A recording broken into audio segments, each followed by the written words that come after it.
जो व्यक्ति regular blood देता है उसको तत्कालिक उसको एक तो आयरन का ओवरलोड, एक ऐसी बीमारी है जिसकी आयरन के वजह से ज़्यादा शरीर में बढ़ने से लीवर पे या शरीर के अन्य भागों पे असर करता है, वो ओवरलोड के चांसेस नहीं के बराबर हो जाते हैं। उसके अलावा ब्लड की थिकनेस, जिसमें कोलेस्ट्रॉल लेवल या कई चीज़ों की वजह से ब्लड की थिकनेस बन जाती है, वो बढ़ जाती है और उसके वजह से उसके कार्डियक या किसी और अंग पे असर पड़ता है, वो ख़त्म होता जाता है।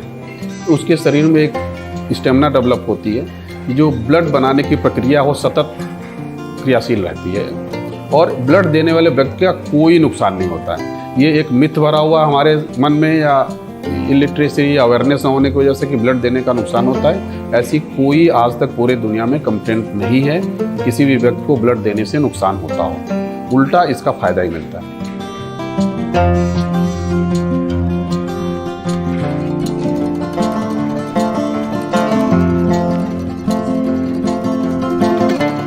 ये हर साल 14 जून को ब्लड डोनेशन डे मनाया जाता है, डोनर डे मनाया जाता है। इस दिन एक बहुत बड़े साइंटिस्ट हुए थे कार्ल लैंडस्टीनर, इन्होंने एबीओ ब्लड ग्रुप की डिस्कवरी की थी।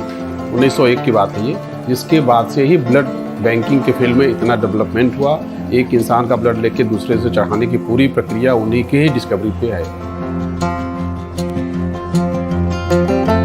कोई भी व्यक्ति जिसकी उम्र 18 साल से 65 साल हो, जिसका हीमोग्लोबिन 12.5 से ज़्यादा हो और जिसका वजन 45 किलो से ज़्यादा हो, ये एक मिनिमम क्राइटेरिया है ब्लड डोनेशन के बाद।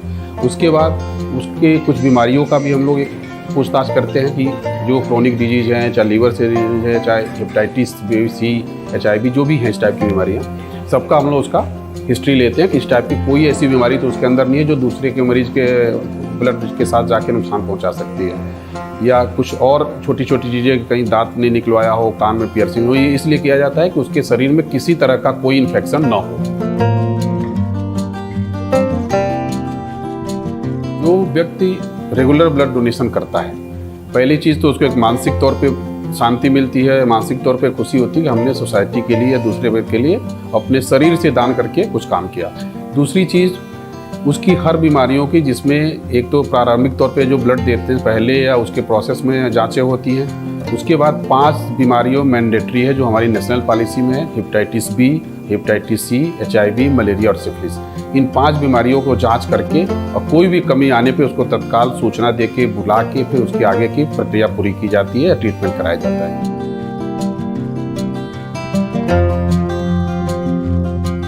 जैसे कि हम लोग को पता है, लोगों के अंदर एक भ्रांति होती है कि खून देंगे तो हमारे शरीर में खून कम हो जाएगा। तो उसमें मैं ये बताना चाहता हूँ कि जो रेड ब्लड सेल्स होती हैं, जिसमें ख़ासतौर से एनीमिया में जो होती है यूज़ होती है, उनको PRBC या पैक्ड रेड ब्लड सेल्स कहते हैं। तो ये इनकी लाइफ 120 दिन होती है। तो 120 दिन के अंदर अगर ये आप कोई ब्लड डोनेट नहीं करेगा तो ऑलरेडी वो सेल्स जो होती हैं वो डेड हो जाती हैं। तो इस प्रकार से अगर कोई भी आदमी ब्लड डोनेशन अपना करता है तो उससे कोई उसको नुकसान नहीं होगा, क्योंकि नई ब्लड सेल्स जो है वो बन के आ जाती हैं।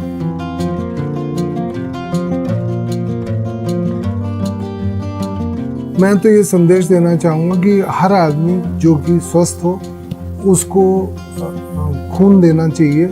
एक साथ आप 4 जिंदगियों को बचा रहे हो और किसी की ज़िंदगी बचाना, इससे बड़ा कोई पुण्य का काम नहीं होता है कि अगर आप किसी के